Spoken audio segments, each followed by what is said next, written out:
É difícil ser famoso nos dias de hoje.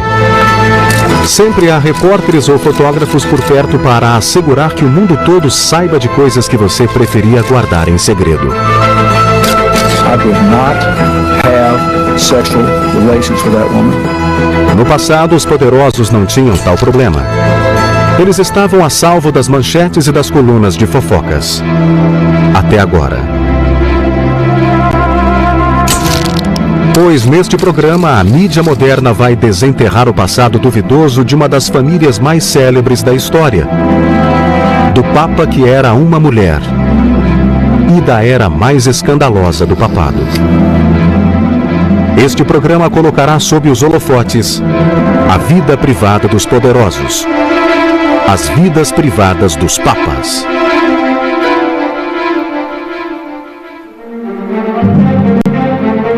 Nenhuma família teria sido mais visada pela mídia moderna do que os Borgias. Esse nome ainda hoje é sinônimo de cobiça, luxúria, traição e assassinato.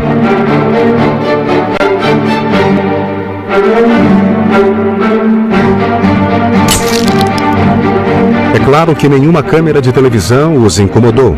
Nenhuma manchete capciosa ou foto comprometedora pôs em risco seu estilo de vida. E, de qualquer forma, a igreja era tão poderosa nessa época que a imprensa livre jamais seria tolerada por uma dinastia corrupta como a dos Borgias. Os Borgias eram uma família espanhola que a sofisticada corte papal considerava rude e de baixa estirpe. O patriarca da família era Rodrigo Borgia, principal esteio da dinastia. His uncle was a bishop who in the course of time became a pope, and Rodrigo went with him to Rome and then was loaded with honours and benefices, as a result of which he became the second richest cardinal, and he was vice-chancellor of the papacy, which meant that he was the power broker and patronage man, and he went through 4 papacies, so he was shrewd. He was actually a very good administrator, and in some ways lived a rather parsimonious kind of life. Rodrigo tornou-se Papa Alexandre VI em 1942, após obter o cargo por meio de negociatas e subornos desavergonhados. O novo Papa era mulherengo e, tal qual alguns antecessores recentes, ele não via razão alguma para observar o celibato clerical. While he was interested in women, there was something about him that attracted women. There was a list of short-term mistresses and long-term mistresses. I suppose you could say that there was a kind of sexual appetite. Papa tem rebanho feminino.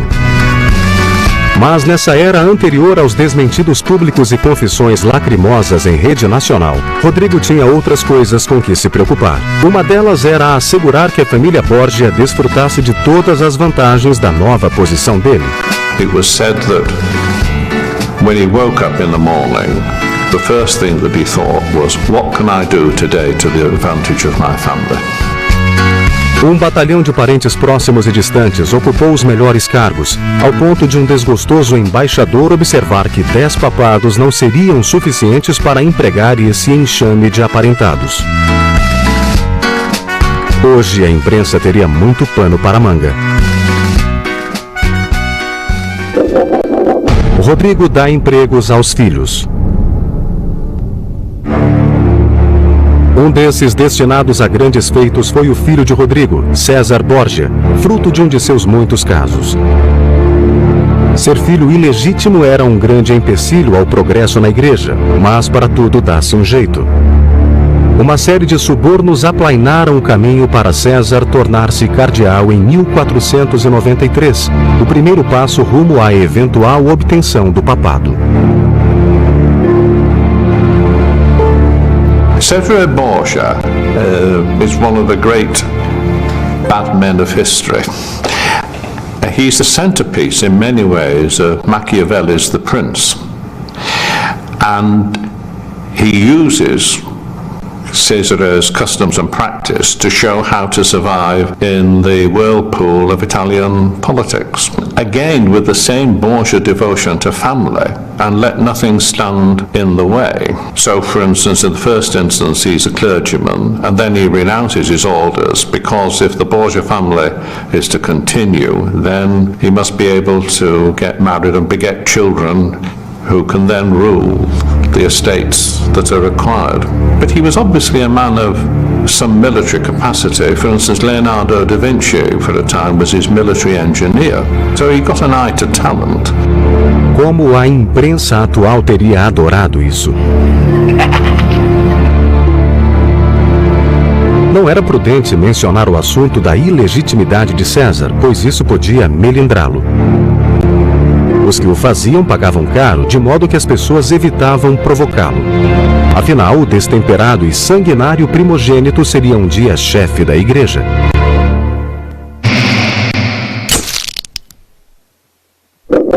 César, o cardeal pecador. César tinha 2 irmãos mais novos, João e Jofre, mas não nutria particular afeto por nenhum deles. César tinha ciúme de João porque este era o filho favorito de seu pai, e desprezava Jofre a ponto de dormir com a esposa dele, a qual, a propósito, também dormia com João.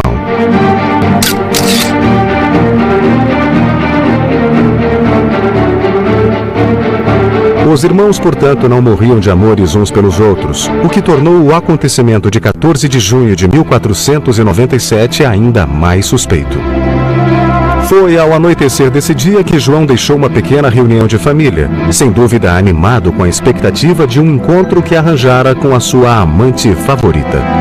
24 horas depois, seu corpo mutilado foi retirado do rio Tibre. And they said to this man who found the body, "Why didn't you tell anyone?" He said, "I've seen so many bodies in the river and out of the river that one more didn't seem to make any difference."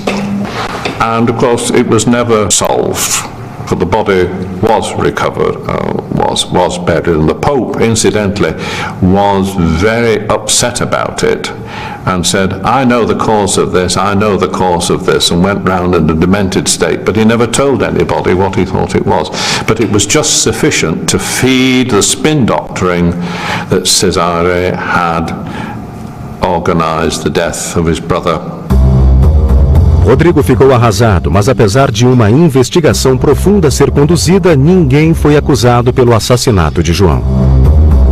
Rodrigo fez todo o possível para apontar um bom número de suspeitos importantes, mas sem mencionar o nome de César.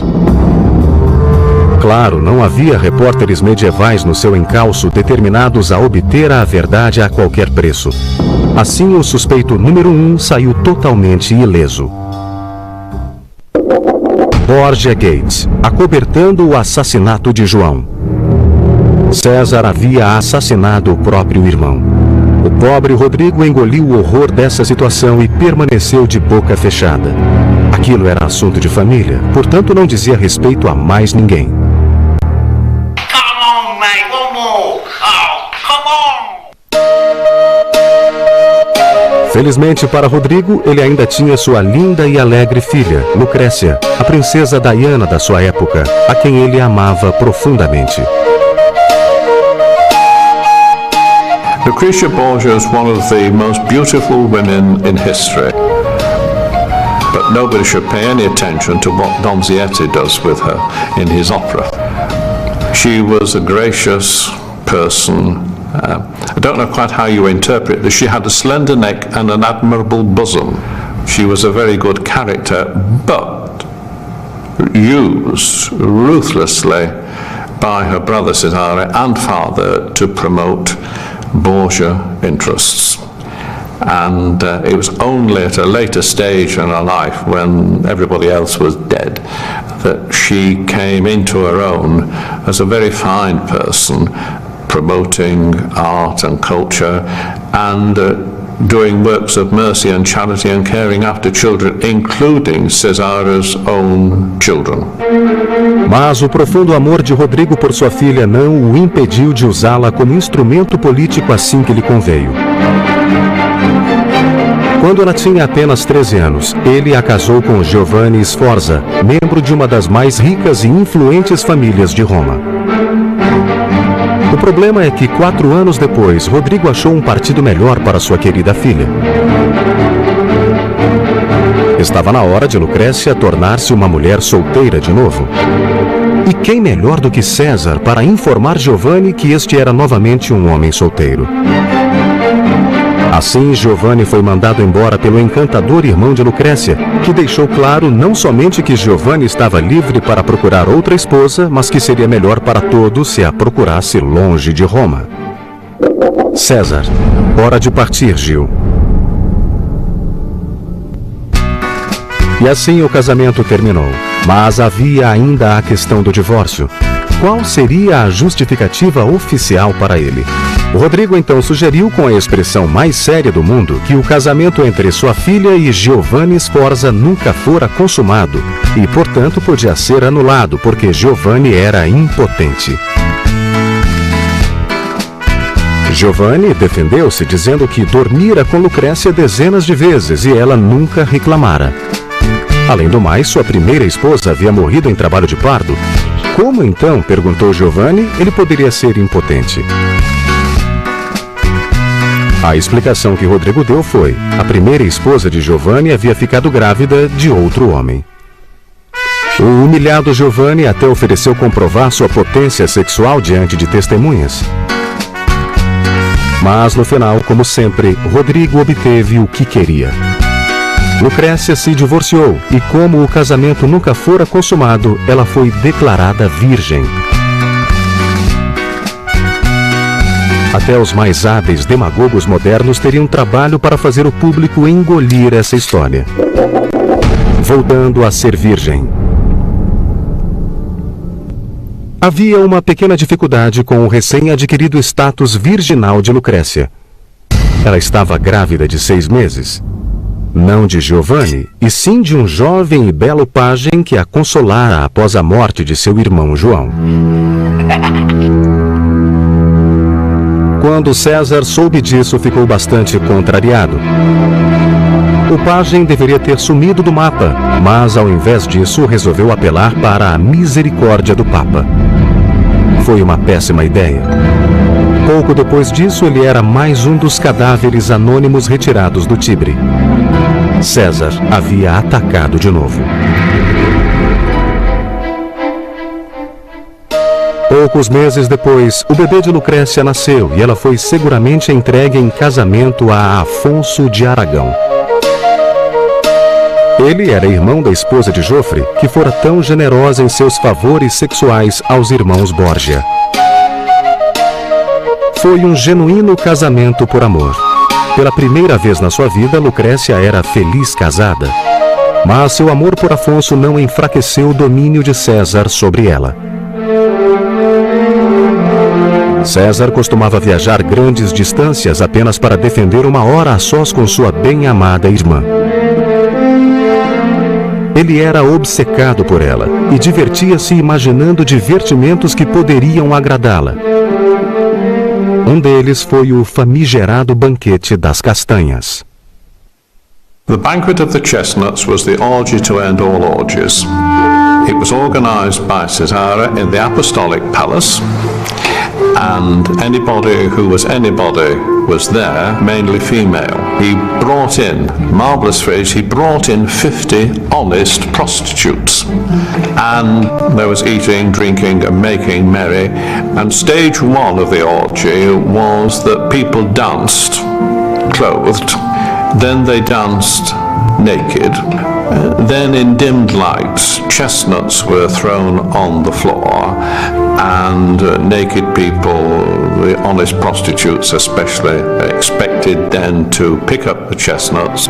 Then rich garments were brought in. This was the grand finale. Rich garments were brought in and were shown to be the first, second and third prizes for the man that could copulate with most women in any given time. I don't know what the result of that competition was.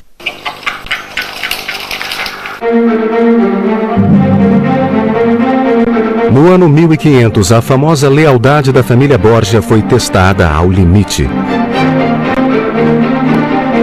Afonso, como Giovanni antes dele, não era mais necessário como marido de Lucrécia. O cenário político havia mudado e a cotação do pobre Afonso ficara desvalorizada. Ou seja, ele também tinha de partir. César era o homem certo para essas situações delicadas. Houve uma tentativa mal feita de assassinar Afonso em julho, e foi, é claro, por uma trágica coincidência que ele sucumbiu a uma hemorragia interna em agosto de 1500, apenas um mês depois. O estranho é que as vítimas desse tipo de óbito raramente são achadas com marcas de estrangulamento no pescoço. Afonso, o grande enigma. Hoje em dia, coisas assim nunca seriam sonegadas à imprensa. Alguém em algum lugar acabaria revelando detalhes. Alguém em algum lugar conseguiria fotos. Ao menos Afonso foi poupado do mergulho póstumo no rio Tibre. Foi simplesmente enterrado às pressas em um túmulo simples. Tal qual os políticos modernos quando as coisas dão errado. Rodrigo prometeu investigar a morte de Afonso. Porém, surpresa, essa investigação tampouco deu em nada. Crime encoberto.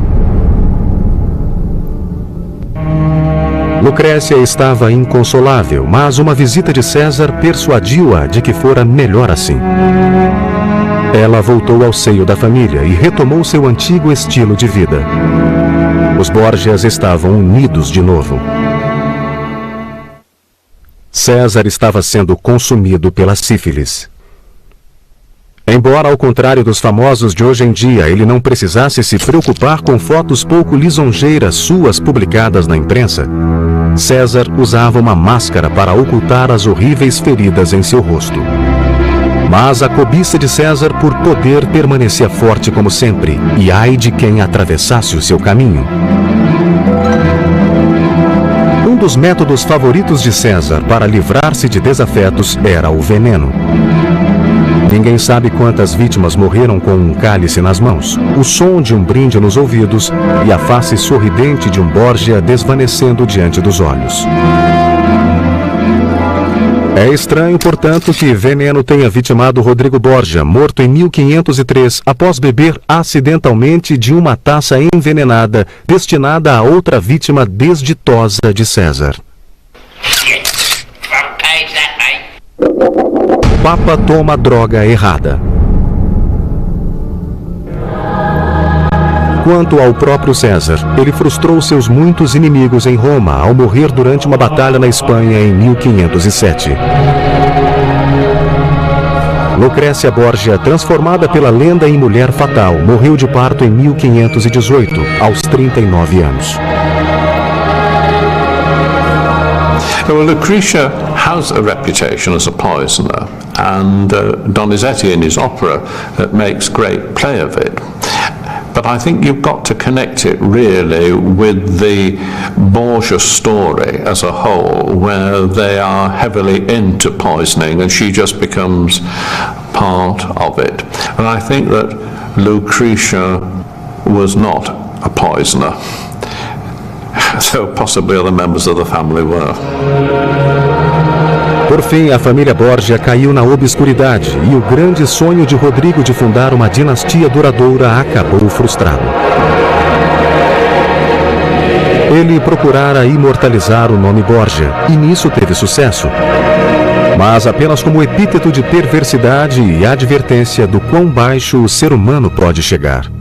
Houve épocas em que era inconcebível uma mulher tornar-se primeiro-ministro ou concorrer a presidente. Tampouco imaginava-se que um dia mulheres seriam editoras de grandes jornais nacionais ou ocupariam posições influentes no mundo dos negócios. Women have been pushed aside through history, and even now there's a lot of things that where women don't get a look in. O papado, em particular, tem sido de domínio exclusivamente masculino. Todos os papas, bons ou ruins, honestos ou corruptos, foram sempre homens. Uma mulher papa ainda hoje é uma coisa impensável. Ou não? Poderia uma papisa ter exercido o pontificado supremo sem ninguém perceber que ela não era um homem? Como a mídia reagiria hoje se uma história como essa lhe caísse nas mãos? O Papa é mulher.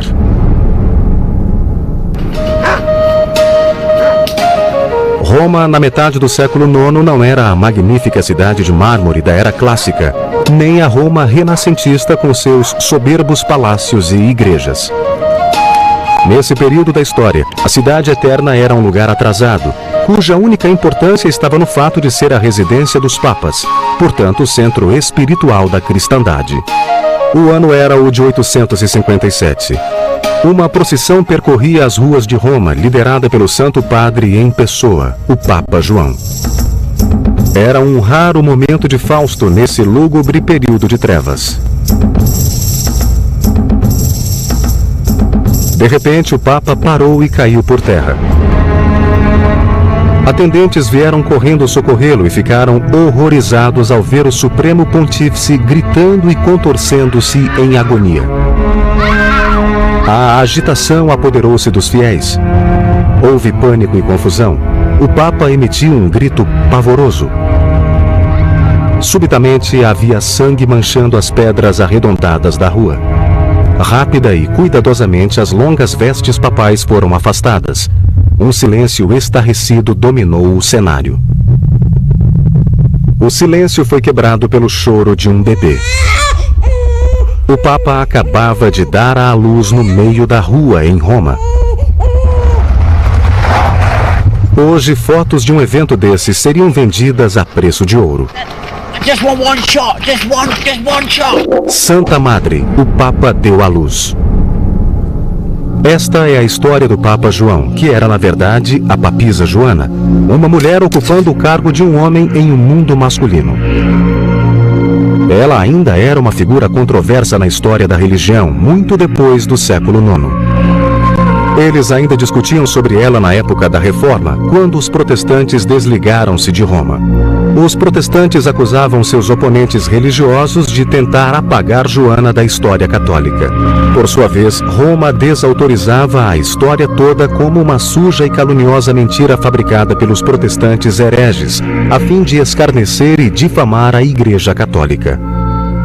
It was part of a propaganda campaign.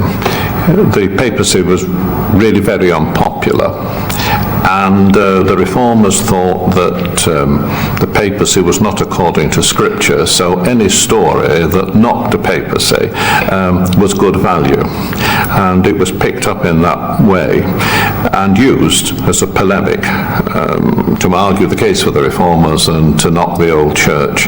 But you need to remember also that it was actually very popular on the Catholic side pre-Reformation, and there's about 1400 they put a bust of Pope Joan in Siena Cathedral. Se a história não era verdadeira, perguntavam os protestantes, por que a rua onde Joana teria dado à luz foi rebatizada Vicus Papsa, a Rua da Papisa? Martinho Lutero, o principal líder da reforma do século XVI, até afirmou ter visto em Roma uma estátua dedicada a Joana e seu filho recém-nascido. O problema que a Igreja de Roma enfrentou ao tentar lidar com Joana é que não conseguiam ser coerentes em sua versão. Ao mesmo tempo em que negavam que ela existiu, muitos católicos piedosos exploraram-na para seus próprios fins. Antifeministas divulgaram essa história a título de advertência contra mulheres presunçosas e o fim trágico que as esperava. Uma fábula ilustrando como a ambição feminina desenfreada ocasionou vil depravação e estrago duradouro à Santa Igreja.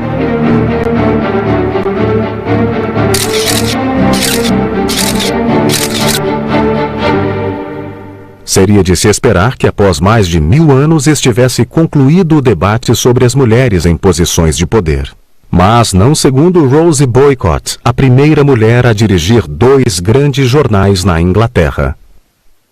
Whenever you read about a woman in a position of power, within the first 2 paragraphs you are told what they're wearing, what their hair is like, and if they have children.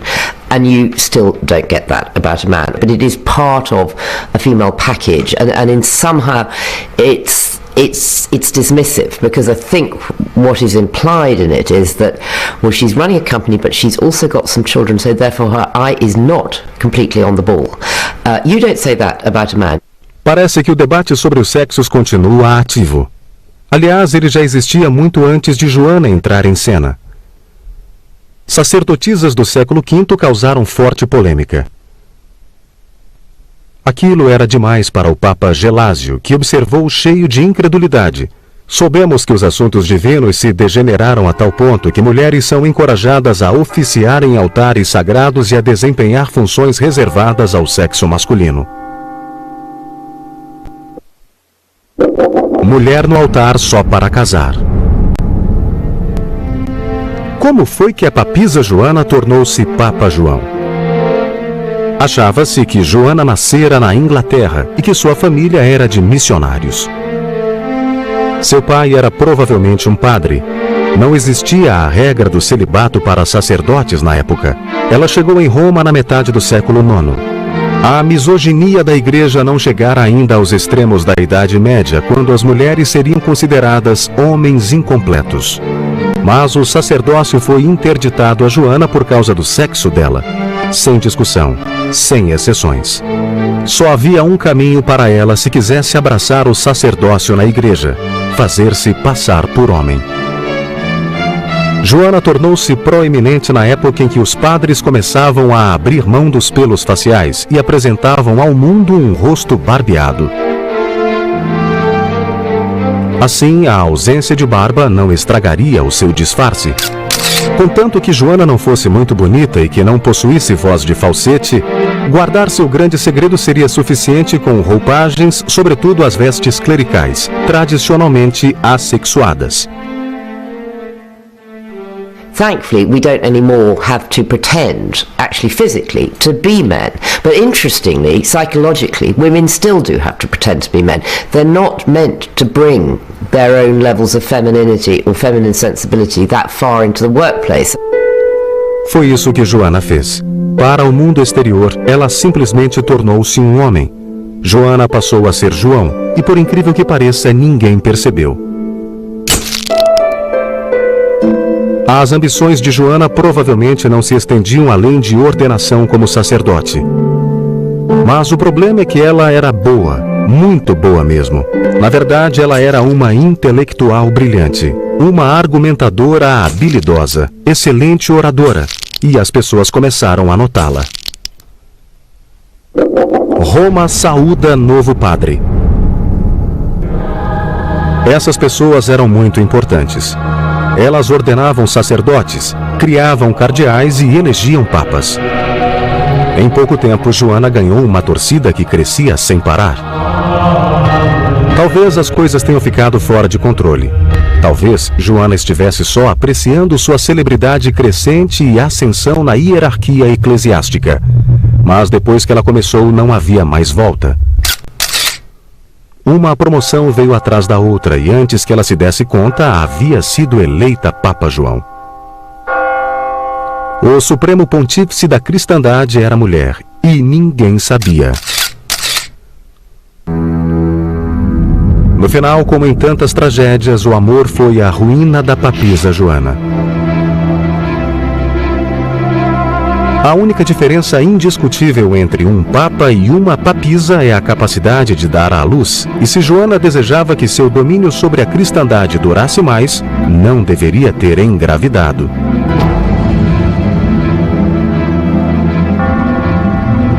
O pai da criança dela não passa de um vulto obscuro e anônimo, talvez um antigo amor da sua juventude. Fotos exclusivas do amante da papisa. Hoje em dia, a imprensa persegue de forma incansável qualquer pessoa suspeita de estar romanticamente envolvida com alguém famoso. Inúmeras revistas dedicam-se a expor a vida privada de celebridades. Mas nesses dias longínquos, anteriores ao nosso culto à personalidade, O amante de Joana foi capaz de permanecer um humilde clérigo, enquanto observava a ascensão dela ao pináculo da igreja. Uma coisa é preciso admitir sobre o homem, quem quer que fosse: ele sabia guardar segredo. Ninguém sabe o que aconteceu com ele. Após a queda de Joana, alguns disseram que ele foi atacado e morto pela multidão enfurecida. Outros que ele escapou ileso e viveu no anonimato. E o que teria acontecido à papisa Joana após seu parto espetacular em público? There are two variations. Variation one is that she dies as a result of the childbirth. The other aspect of the story is that the crowd was so enraged that the Pope had been delivered of a child that they mobbed her, tied her to the horse's tail and dragged her around Rome, and that killed her. But at any rate, it gets rid of the subject of the story and preserves all the element of scandal and shock horror.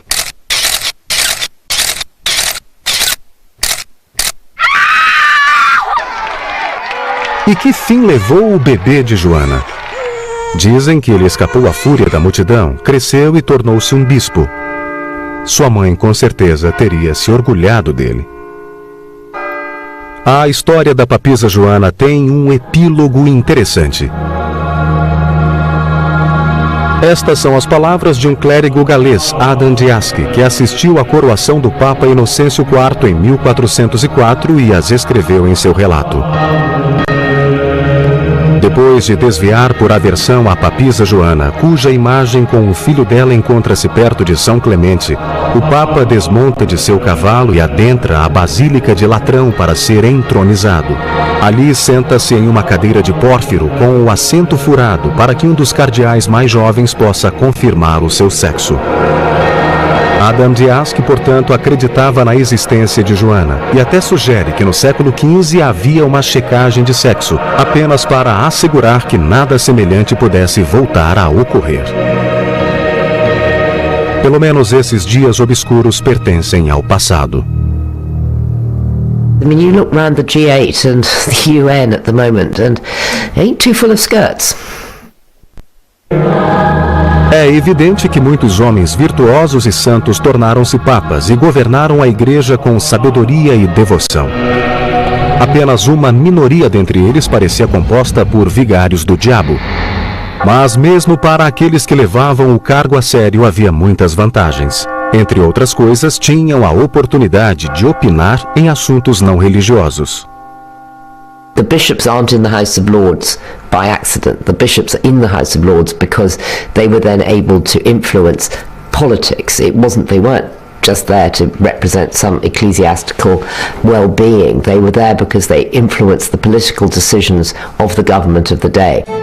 Isso tudo fazia parte de um acordo muito conveniente, que hoje em dia seria chamado de o sistema.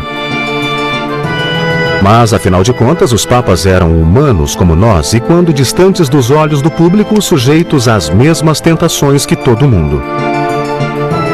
Ao longo dos anos, a mídia se divertiria com os religiosos desencaminhados, publicando manchetes tais como o vigário e a vigarista, o tarado do confessionário, crise sexual na igreja.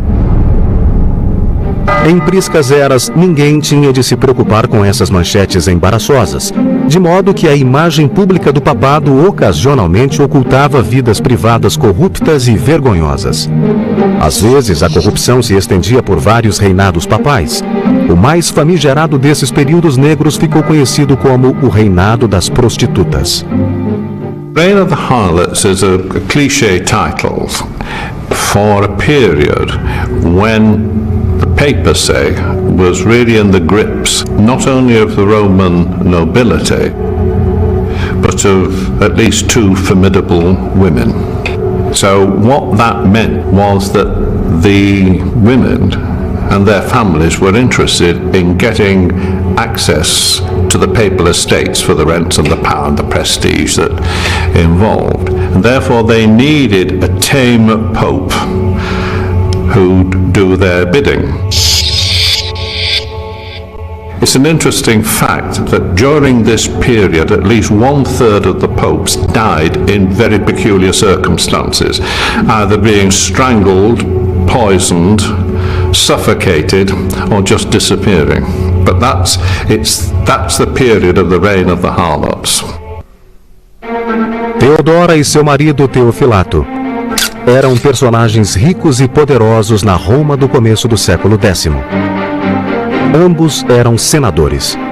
Teofilato também dirigia a milícia local e controlava as finanças papais. Mas esse casal era muito ambicioso e desejava nada menos que governar Roma à maneira dos antigos imperadores. Infelizmente para eles, a igreja estava em seu caminho. A coisa óbvia a fazer, portanto, era controlar a igreja. O que eles precisavam era de uma criatura sua lá dentro, um fantoche. Para a sorte dos dois, surgiu um candidato disposto a cooperar. Seu nome era Sérgio III, que, com alguma ajuda de Teodora e Teofilato, fora eleito Papa em janeiro de 904. Para manter Sérgio com rédea curta e nunca deixá-lo esquecer quem mandava ali, Teodora e seu marido deram de presente ao Santo Padre sua filha de 15 anos, Marósia. Marósia não perdeu tempo e ficou logo grávida de Sérgio. Essa criança, mais tarde, haveria de tornar-se Papa. Sérgio foi, na melhor das hipóteses, um horror. Um dos piores papas da história, mesmo para os patrões da época tenebrosa em que pontificou. Depois de assassinar o papa anterior, Leão V, e obter o trono de São Pedro com a ajuda de Teodora e o marido, ele resolveu se vingar dos seus desafetos, um dos quais era um ex-papa chamado Formoso.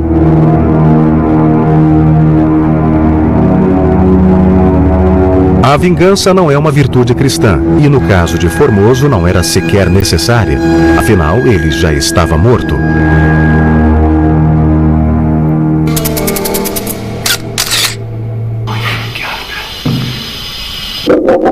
O Papa é de morte.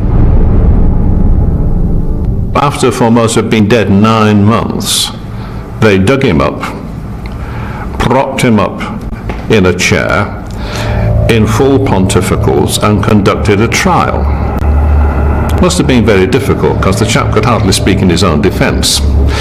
Not surprisingly, he was found guilty, and the verdict was that he was guilty, that all his acts were invalid, all his ordinations were invalid, and the 3 fingers that he'd stuck up for blessing when he'd been Pope were cut off. And that was the end of the trial. They gathered the body up and threw it in the river Tiber.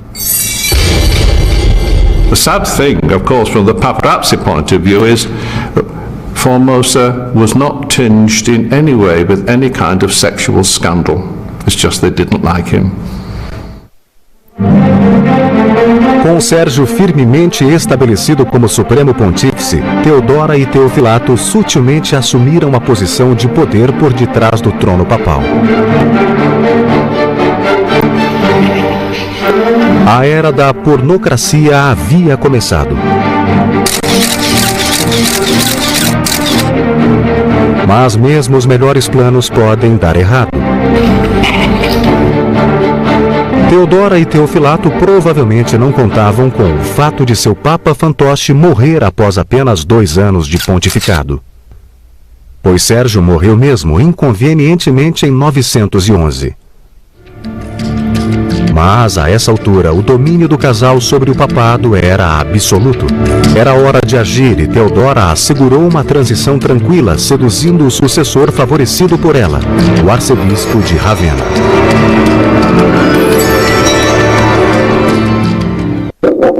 Teodora ama visitar Ravenna. Convencido de sua vocação sagrada e com a melhor preparação possível para o pontificado máximo, Ravenna subiu ao trono como Papa João X. A cerimônia de sua iniciação, ministrada por Teodora, havia assegurado que ele não esquecesse a quem devia lealdade. Tudo correu bem no início, mas Theodora logo percebeu uma mudança no seu papa favorito. Ela o subornara com seu corpo, mas ele, miserável e ingrato que era, recusou-se a permanecer subornado. E o pior não era isso. Tudo levava a crer que João havia se tornado sinceramente piedoso e decidido a levar os assuntos sagrados a sério. Nenhuma campanha da mídia provocou essa mudança, nenhum debate na televisão, nenhuma pressão de jornalistas determinados a pôr um fim na corrupção. Nada disso.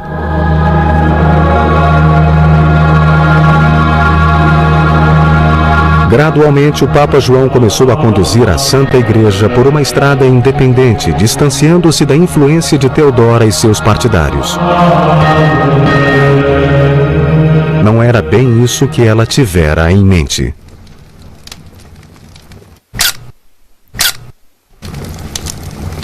No ano 924, as coisas pareciam prestes a mudar ainda mais radicalmente, graças à morte súbita de Theodora. O Papa deve ter pensado que agora estava a salvo de influências externas pouco desejáveis. Ele não podia estar mais equivocado, pois, aguardando para assumir o lugar da sua mãe, estava Marósia, que se tornou tão inescrupulosa quanto Theodora. Marósia, a nova papisa. Isso foi uma péssima notícia para o Papa João, que pagou o preço por ser um prelado virtuoso no ano de 928. She was just like her mother, and she deposed him because she found that stooges sometimes have a spirit of independence. And she found that the Pope was seeking independence for the papacy, and because there were serious questions to be dealt with, to do with Muslim invaders and so forth. But what she couldn't stick was that he was independent. So he was just arrested, deposed. Em uma noite tenebrosa daquele mesmo ano, o Papa João X morreu sufocado por um travesseiro. Quem poderia ter encomendado esse crime?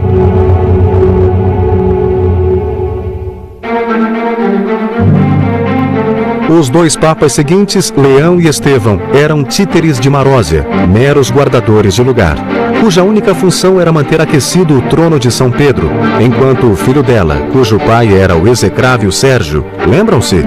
Crescia. Em março de 931, ela o viu coroado como Papa João XI. Foi a única ocasião na história em que o filho ilegítimo de um papa anterior o sucedeu no papado. Infelizmente, havia outro filho, Alberico, que não ficou muito contente ao ver seu meio-irmão obtendo o cargo máximo da igreja. Alberico herdara todas as características dessa família encantadora. Ele era ambicioso, faminto de poder, detestável e absolutamente impiedoso. Não o tipo de pessoa que se deva ter como inimigo. Alberico de olho no cargo do irmão. Se Alberico estava infeliz por seu irmão ser o Papa, isso não foi nada comparado ao desprazer que sentiu ao saber que sua mãe pretendia se casar com Hugo de Provença, ninguém menos que o rei da Itália. De repente surgia outro obstáculo às suas ambições. Para piorar as coisas, o rei insultou Alberico durante a celebração do casamento. Se ao menos as câmeras e os cartunistas estivessem por lá para registrar o ocorrido.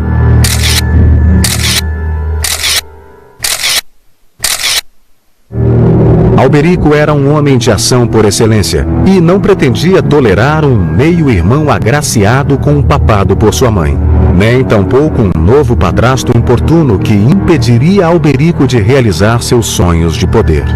Well, the son by an earlier marriage was mortally offended by this happy match and thought that his position was threatened. So he organized a coup. They were all toppled, probably suffocated because they didn't like to shed blood, they just liked a quiet death. And the Pope was sidelined and told to just attend to his sacramental duties, and Alberic assumed political control over the area, and that was the end of all of them. Matar a própria mãe e encarcerar o irmão estavam na ordem do dia para aqueles que faziam o serviço de Deus durante o reinado das prostitutas. Alberico estava apenas continuando os negócios da família. E com Marósia morta e o Papa aprisionado, as coisas pareciam muito promissoras. Para deixar bem claro quem estava no comando, Alberico proclamou-se príncipe de Roma e senador de todos os romanos. Quem disse que o crime não compensa? Alberico mais tarde dignou-se a libertar seu meio-irmão do cárcere, embora apenas para torná-lo uma espécie de escravo pessoal. Para o ex-papa, que havia desfrutado o melhor da vida, isso foi um sapo grande demais para engolir. Ele morreu um homem arrasado 3 anos depois. O reinado das prostitutas terminou com o filho de Alberico, Otaviano, que empunhou o báculo de pastor universal como Papa João XII na metade do século X, e que era tão corrupto moralmente, politicamente e financeiramente que um sínodo especial reuniu-se para depô-lo. Eles não precisavam ter se dado ao trabalho, pois sua santidade morreu na cama, embora não à cama dele. Aparentemente, o marido enfurecido que o matou a marteladas não gostou muito da ideia de dividir sua mulher, nem mesmo com o Santo Padre. O Papa morre pregado na cama. Um período tenebroso para a Igreja chegou ao fim, embora, por uma formidável ironia, o reinado das prostitutas, período que se tornou sinônimo de corrupção e excessos sexuais, tenha ajudado a ocasionar melhorias significativas. It was the launching pad for a reform. One of the stooge popes was much influenced by the reforms that were being thought through at Cluny Abbey, and he adopted those reforms. And one of the basic ideas was to stop the church becoming the plaything of the aristocracy wheresoever they were, and to stop church resources being secularized. So one of the ideas they then had was to make the clergy celibate, because you can't have legitimate descendants if there's celibacy. It breaks the continuity. Whereas you see with the barons, they were trying to get hereditary succession, father, son, father, son. When you break that with celibacy. Papas celibatários durante o reinado das prostitutas? Isso sim daria um furo de reportagem.